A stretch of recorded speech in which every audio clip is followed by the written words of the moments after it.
মানুষের চেষ্টার সাথে লেগে আছে। হুফফাতিল জান্নাতু বিল মাকারিহ। আল্লাহ রাসূল সাল্লাল্লাহু আলাইহি ওয়াসাল্লাম বলেন, জান্নাত তো সম্পূর্ণ নাগোয়ারির সাথে ঘিরে দেওয়া হয়েছে। এই নাগোয়ারির মধ্যে থেকে যে ব্যক্তি তাকওয়া অবলম্বন করতে চাইবে, আল্লাহ তাকে তাকওয়া দেবেন। আল্লাহ তাবারক তাআলার বিধানকে চিন্তা করার জন্য যে ব্যক্তি চেষ্টা করবে, আল্লাহ তাবারক তাআলা তার চেষ্টার দ্বারাই তার জন্য দরওয়াজা খুলে দেবেন। কোরআনে কারীমের আয়াত পড়ছেন হযরত, বলছেন আল্লাহ তাআলা বলেন, ওয়া ইয়াত্তাকিল্লাহ ইয়াজআল লাহু মাখরাজা ওয়া ইয়ারযুকুহু মিন হাইথু লা ইয়াহতাসিব। যে ব্যক্তি তাকওয়া অবলম্বন করবে, আল্লাহ জাল্লা জালালুহু ওয়া রাওয়ালাহু তার বিধানের উপরে আমল করার জন্য সমস্ত বন্ধ দরজা তার জন্য খুলে দেবেন এবং ওই জায়গা থেকে তার জন্য রাস্তা বার করবেন, যে রাস্তা তার ধ্যান ধারণার বাইরে আছে। এবং আল্লাহ তাবারক তাআলা এমন জায়গা থেকে তার জন্য রুজির ব্যবস্থা করবেন, যে রুজির রাস্তা তার ধ্যান ও ধারণার বাইরে হবে। হযরত বলতে গিয়ে বলছেন, হযরত ইউসুফ আলাইহিস সালাতু ওয়াস সালামের একটা পরীক্ষা নিয়েছেন। জিনা একটা গুনাহ, আল্লাহ তাআলার নাফরমানি। হযরত ইউসুফ আলাইহিস সালামের ব্যাপারে আল্লাহ তাবারক তাআলা এমন একটা পরিস্থিতি তৈরি করেছেন যে গুনাহের সম্মুখীন, বাঁচার রাস্তা বন্ধ। এই মুহূর্তে পরীক্ষা, গুনাহের মধ্যে পড়ে না বাঁচার জন্য রাস্তা ইখতিয়ার করে, চেষ্টা করে, অথচ জানছেন হযরত ইউসুফ আলাইহিস সালাম যে রাস্তা বন্ধ আছে, দরজা বন্ধ আছে। কিন্তু আল্লাহ জাল্লা জালালুহু ওয়া রাওয়ালুহু বান্দার চেষ্টা এবং কোশিশকে দেখতে চান। হযরত ইউসুফ আলাইহিস সালাম বন্ধ দরজার দিকে বাড়া শুরু করেছেন, আর আল্লাহ জাল্লা জালালুহু ওয়া রাওয়ালুহু নিজ কুদরতে তার রাস্তা খোলা শুরু করেছেন। হযরত বলছেন, আল্লাহ জাল্লা জালালুহু ওয়া রাওয়ালুহু দেখতে চায় যে বান্দা তার বিধানের উপরে আমল করার জন্য আর গুনাহ থেকে বাঁচার জন্য কি চেষ্টা করে। আল্লাহ জাল্লা জালালুহু ওয়া রাওয়ালুহু ওয়াদা, যে ব্যক্তি তাকওয়া অবলম্বন করতে চাইবে, আল্লাহ তাবারক তাআলা তাকে তাকওয়া অবলম্বন করার তৌফিক দেবেন। হযরত বলছেন, তিনজন মানুষ একটা গুহার মধ্যে আটকে গিয়েছে, গাড়ের মধ্যে ফেঁসে গিয়েছে। এখন তারা ওই গাড় থেকে বার হওয়ার চেষ্টা করছে। আল্লাহ জাল্লা জালালুহু ওয়া রাওয়ালুহু তাদেরকে বার করেছেন একমাত্র তাকওয়ার ক্ষমতার ভিত্তিতে। ওখানে তাদেরকে বার করার জন্য কোনো ধরনের সামান ছিল না, কোনো ধরনের বাঁচার রাস্তা ছিল না, কিন্তু আল্লাহ জাল্লা জালালুহু ওয়া রাওয়ালুহু তাদেরকে বাঁচিয়েছেন সিরফ তাকওয়ার দ্বারাই।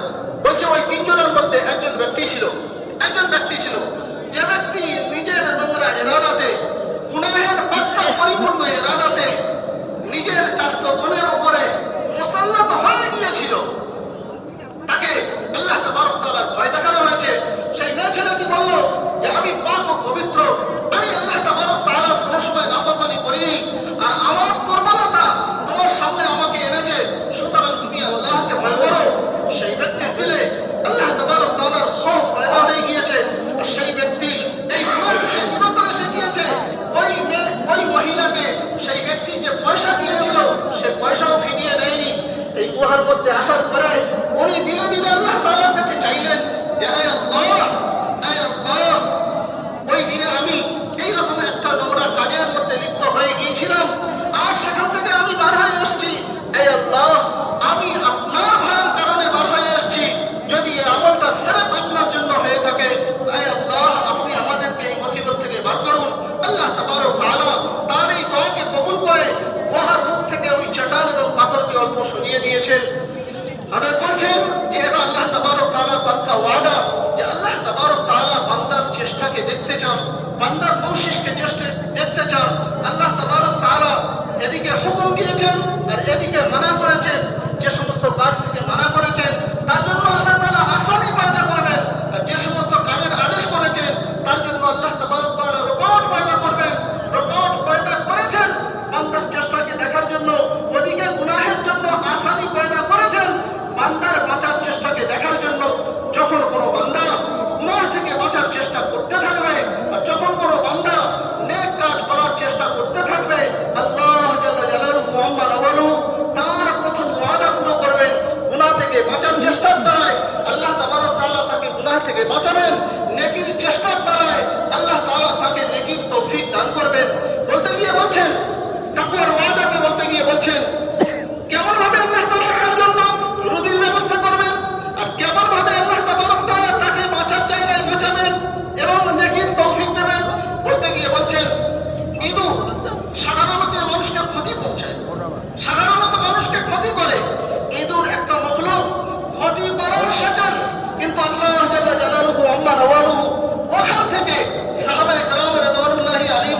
মুজাহিদের জন্য রুদির ব্যবস্থা করেছেন।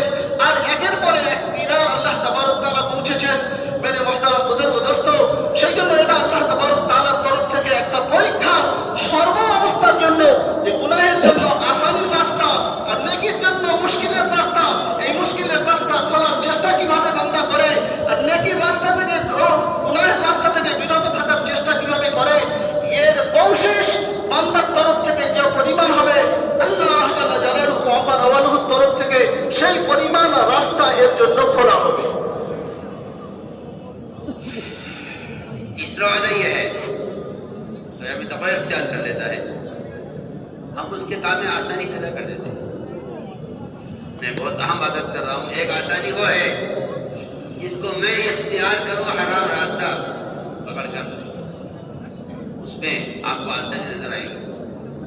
एक आसानी वो है जो अल्लाह रब्बुल इज्जत रास्ता खोलते हैं आसानी का, वो रास्ता खोलते हैं मुसलमान के हराम से बचने की कोशिश पर। ये तक़ीरा है कि जो आदमी हराम से बचने की कोशिश करता है, हम उसके लिए आसानी का ऐसा रास्ता खोलते हैं जिस रास्ते से हम राजी भी हैं, रास्ते हम राजी भी हैं। अल्लाह ताला का निज़ाम है।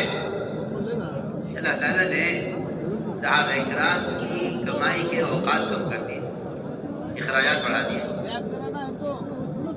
इखराजात बढ़ा दिए। अब तक अपना खर्चा सिर्फ जो महाजिरीन हिजरत करके आए उन सब की तमाम जरूरियात अंसार ने अपने जिम्मे ली।